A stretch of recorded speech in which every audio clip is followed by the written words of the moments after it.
Assalamualaikum warahmatullahi wabarakatuh.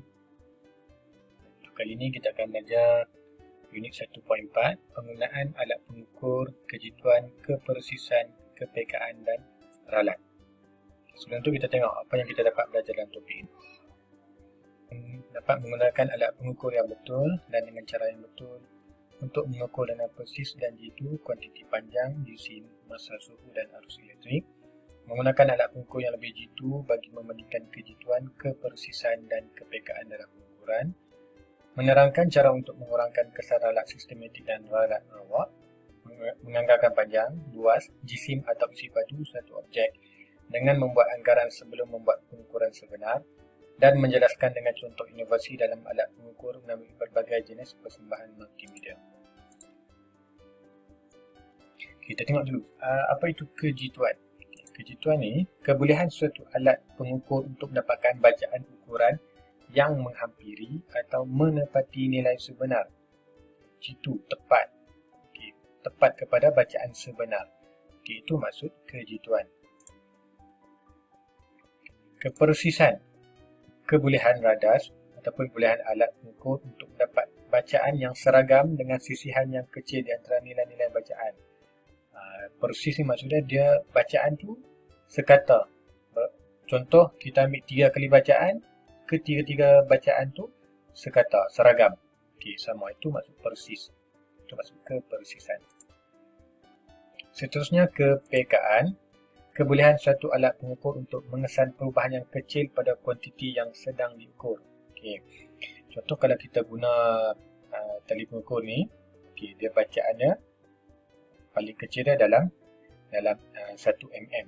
Kalau kita guna angkut vernier, bacaan dia yang paling kecil 0.01 mm. So yang ni alat angkut vernier ni lebih peka berbanding pita pengukur ni lah.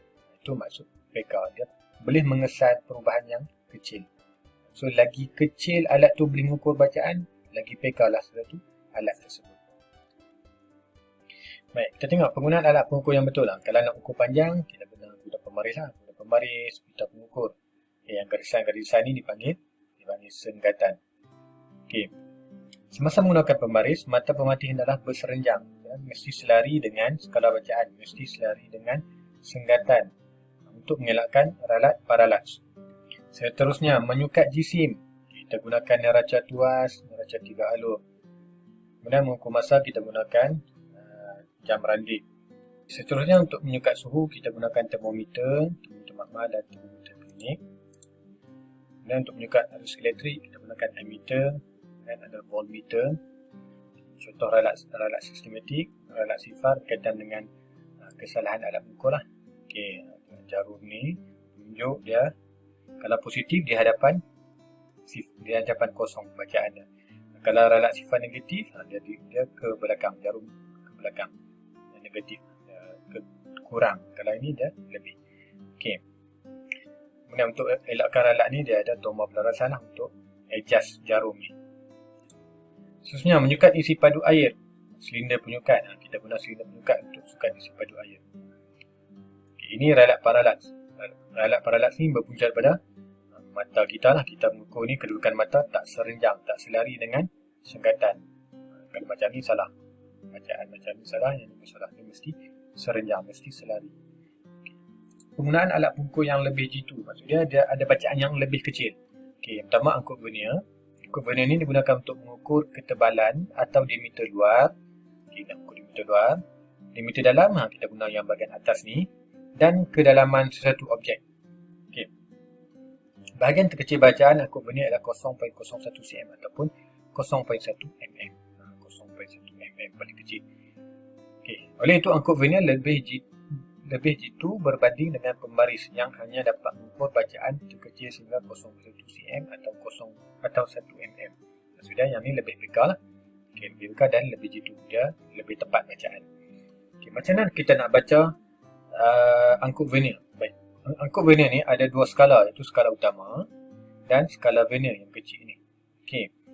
So skala utama, contoh bacaan skala utama, macam ni bacaannya 3 cm, 3.1, 3.2. Mesti ambil, kalau garisan skala utama ni selari dengan kosong ni, itu lagi inilah senang kita baca. Okay, kalau macam ni kurang, kita kena ambil yang di belakang kosong skala vernier, maksudnya 3.1, 3.2. Itu bacaan skala utama.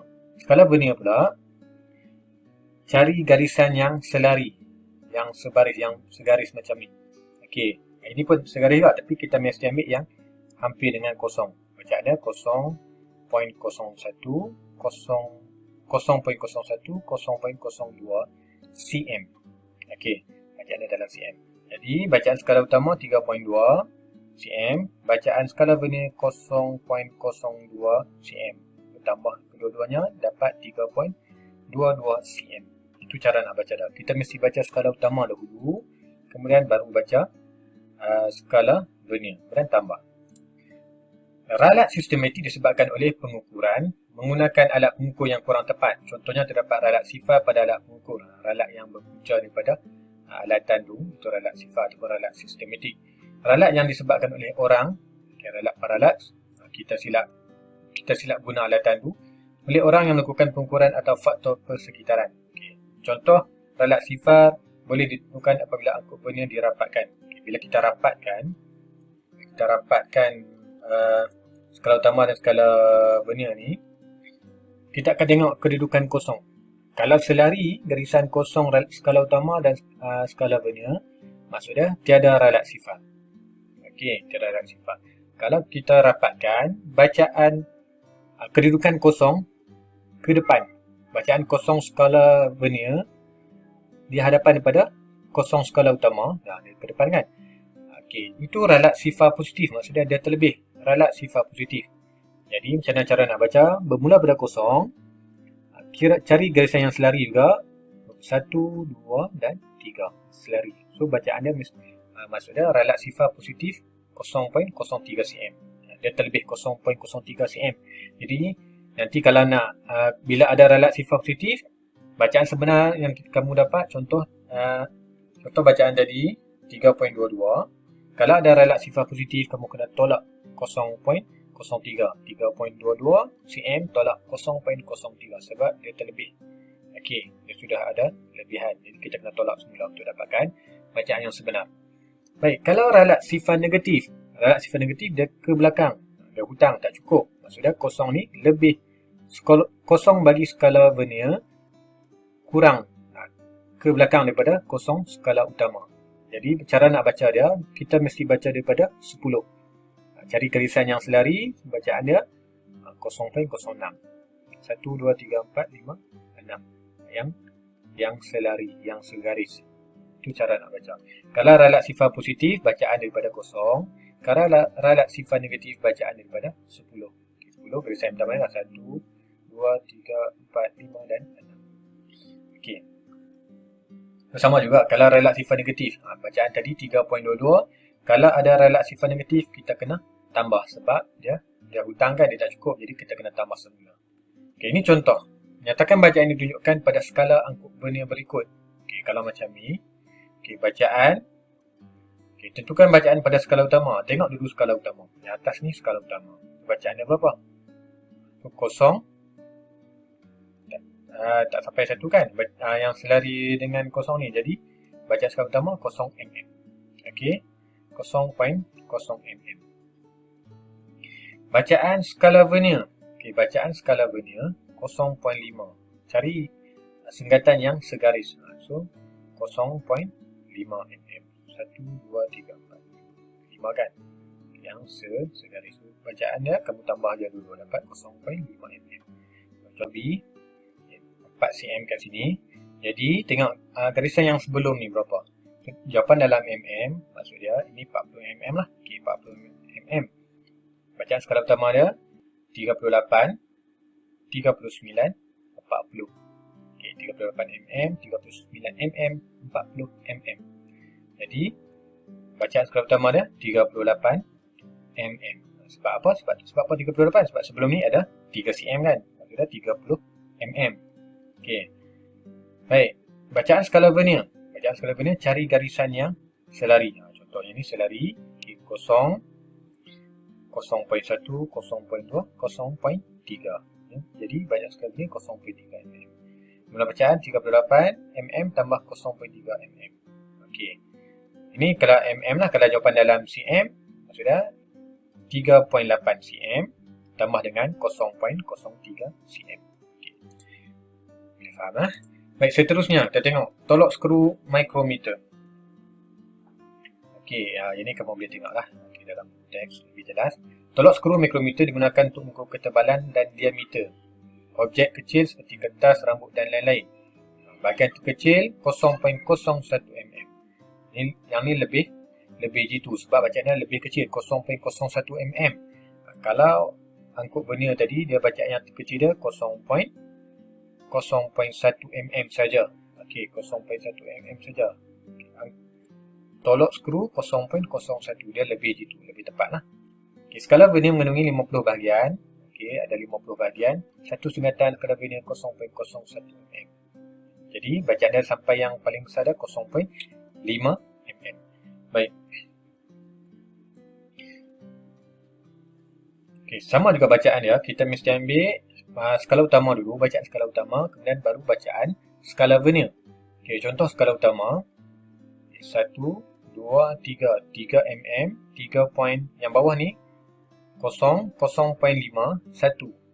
1.5 mm, 2, 2.5 mm, 3, 3.5 mm. So bacaan skala utama 3.5 mm. Okey, bacaan skala vernier. Okey, ambil yang sama juga, ambil yang segaris, yang selari dengan garisan skala utama.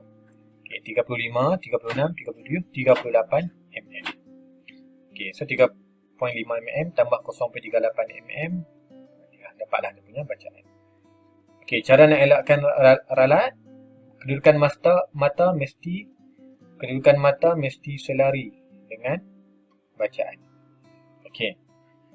Baik, macam mana pula ralat untuk ralat sifar bagi tolok skru micrometer? Okey, kalau tiada ralat sama juga, garisan kosong ni mesti selari. Okey, mesti selari dengan garisan di skala utama. Kalau ralat sifar positif, terlebih nampak tak bacaan 1 ni 0.01 dah ke hadapan. Okey, 0.01 dah ke hadapan. Maksudnya ralat sifar positif dah ada tambahan 0.01. So nanti bila dapat bacaan sebenar, contoh 3.88, kita tolak semula lah, tolak 0.01 baru dapat bacaan yang sebenar. Kalau ralat sifar negatif, kurang. Okey, tengok kosong kat sini, dia bacaan dia dah negatif 1, negatif 2. Okey, negatif 1, negatif 2. Maksudnya negatif 0.01, negatif 0.02. Nak dapatkan bacaan sebenar, kalau ada ralat sifar negatif 3.88 mm, kena tambah semula 0.02 mm baru dapat bacaan yang sebenar. Itu sekiranya ada ralat sifar positif ataupun negatif. Baik, okey, ini contoh soalan. Nyatakan bacaan yang ditunjukkan pada skala tolok skru micrometer berikut. Bacaan skala utama. Okay. Ini 0.5, 1, 1.5, 2, 2.5, 3, 3.5, 4, 4.5, 5. Ini bacaan dia 5 mm. Kat cm tolok skru micrometer bacaan dalam mm. Okay, so 5 mm. Okay, seterusnya bacaan skala Vidal. Ini 35. Jadi cari yang segaris. Ini 36. Jadi 0.36 mm. So tambah dua-dua tu 5 mm tambah 0.36 mm. Jawapan 5.36 mm. Okey, contoh yang B pula. 0.5 mm, 1, 1.5 mm, 2. Okey, nak ada garisan ni nampak? Tak perlu jelaskan. Okay. 2.5 mm. So bacaan skala utama 2.5 mm. Bacaan skala Vidal. Okey, 15 yang segaris dia. Okey, 0.15. Bacaan yang segaris 0.16. Okey, 0.16. Jadi tambah dua-dua tu 2.5 mm tambah 0.16 bacaan 2.66 mm. Contoh soalan lah. Baik. So tengok alat pengukur digital. Okey, tadi analog. Yang digital ni bila kita ukur je, okay, contoh kita kepit. Okey, kita kapit objek terus dapat bacaan. Tak perlu baca secara manual lah. Okey, ni contohlah ukur vernier digital, neraca digital, termometer digital, dan semua yang digital lah, semua yang Bila kita ukur terus dapat bacaan. So alat mengukur digital ni lebih jitu dan lebih persis lah kerana mempunyai kepekaan yang lebih tinggi. Baik. Apa itu ralat? Ralat ni kesilapan lah. Okey, kesalahan. So dari segi ada dua jenis ralat, iaitu ralat rawak dan ralat sistematik. Kalau ralat rawak ni contoh ralat parallax lah. Ini aras mata yang tak betul. Kita ukur tak betul, tak tepat. Cara pengukuran kita tidak tepat. Itu ralat rawak. Alat pengukur kurang PK, operasi alat pengukur diganggu oleh faktor perteran seperti perubahan suhu, angin, kelembapan dan ataupun medan graviti. Okey, cara mengatasi ralat rawak ni, amalkan teknik pengukuran yang betul. Kita kena selalulah aras mata ni kena selalu dalam kedudukan yang betul. Itu cara mengatasi. Kemudian ulang pengukuran beberapa kali. Sekurang-kurangnya minimum 3 kali lah untuk mengelakkan ralat rawak ni. Dan bila ambil pengukuran beberapa kali tu, ambil bacaan purata sebagai nilai muktamad. Gunakan alat pengukur yang lebih peka seperti alat pengukuran digital. Lakukan pengukuran di dalam makmal sains yang berkawan. Okey. Seterusnya ralat sistematik. Contoh ralat sistematik ni ralat sifar. Petunjuk pada alat pengukur tidak mempamerkan bacaan sifar sebelum pengukuran dibuat. Contohnya lah kedudukan jarum penunjuk ni ke belakang. Macam ni ralat sifar negatif. Kalau ke depan ralat sifar positif. Kalau tiada ralat sifar, jarum ni selari dengan kedudukan sifar, kedudukan kosong, bacaan kosong ni. Biasanya setiap alat pengukur ada pelaras untuk laraskan semula kedudukan jarum dengan kosong. Contoh alat pengukur, alat penimbang berat di rumah pun kita ada pelaras kan. Kalau yang guna analog ni, yang guna jarum. Kalau yang digital, dia terus naik bacaan lah. Okay. Cara nak elakkan ataupun nak atasi ralat, tentu ukur alat pengukur oleh pakar yang bertauliah. Kena pergi setting semula lah. Okay, ataupun laraskan penunjuk supaya berada di tanda sifar sebelum pengukuran dibuat. Biasanya kalau alat pengukur ada pelaras, kita kena laras semula. Okey, itu cara dia. Okey, seterusnya kita tengok membuat anggaran sebelum membuat pengukuran sebenar. Contoh nak tunggu alatan tak ada, kita ukur dulu dengan apa yang ada. Contoh kita guna batang mancis untuk anggar panjang. Satu batang mancis tu anggaran dia di 35 mm. Jadi contoh sini kita dapat berapa batang mancis? 1, 2, 3, 4, 5. Jadi 35 mm darab dengan 5 batang mancis. Anggaran buku ni 175 mm. Contoh nak menganggar lah. Okey. Kita bandingkan objek dengan objek lain yang panjangnya diketahui. Contoh kita dah tahu dah panjang mancis ni berapa. Panjang batang mancis ni berapa. Jadi kita guna batang mancis tu untuk menganggar panjang. Okey. Itu untuk anggar panjang. Untuk menganggar luas, cara dia, sorihkan garis luar objek pada kertas graf. Kita ni lah buat bentuk ni, sorihkan ni. Okey, bentuk jari contoh. Kemudian bilangkan petak yang lengkap, cari petak yang lengkap dan separa lengkap ataupun lebih pada separuh lah. Okey, dalam lingkungan garis luar itu dan darabkan dengan luas satu petak graf untuk mendapatkan luas anggaran. Okey.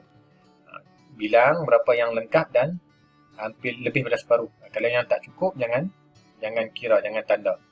Kemudian darab dengan luas setiap petak ni. Anggarannya lebih kurang 115 cm persegi. Okey. Contoh nak anggar isi padu. Okey, isi padu batu kita tak tahu berapa. Okey, nak anggar jisim kita timbang kan. Kalau isi padu kita tak tahu.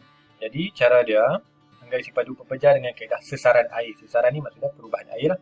Okey, dan mula-mula masukkan air dulu. Contoh bacaan air 200 cm padu. Okey. Bila kita masukkan batu, perubahan air ni dah bertambah jadi 250 cm padu. Jadi cara dia bacaan akhir ni yang dah dimasukkan batu tolak bacaan awal 250 cm padu tolak 200 cm. So isi padu, anggaran isi padu batu ni 50 cm padu. Okey. Seterusnya nak anggarkan jisim. Keping kertas, sehelai kertas. Berapa kita tak tahu. Okey, nak timbang mungkin penimbang ni tak akan berubah jarum dia. Jadi cara dia kita letakkan letakkan 100 helai kertas. Okey.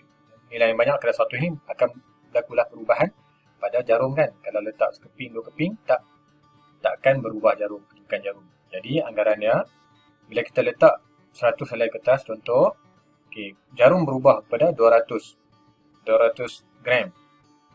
Jadi bacaan untuk anggaran untuk sehelai kertas 200 gram bahagi dengan 100 helai kertas, kita dapat sehelai kertas bersamaan dengan 200 bersamaan 2 gram anggaran. Ini cara untuk menganggar GC. Kamu boleh faham lah. Yang eksperimen ni boleh cuba buat dekat rumah. Kalau tengok ada gelas yang ada senggatan mililiter, kamu cuba. Cuba buat. Tak buli ke apa kan dalam gelas tu. Tengok perubahan sesaran air. Bacaan pertama, jangan letak apa-apa lagi. Kemudian bila kamu letak objek, berapa perubahan, ambil bacaan yang akhir tu, tolak bacaan awal. Akan dapatlah anggaran si padu objek yang kamu letak.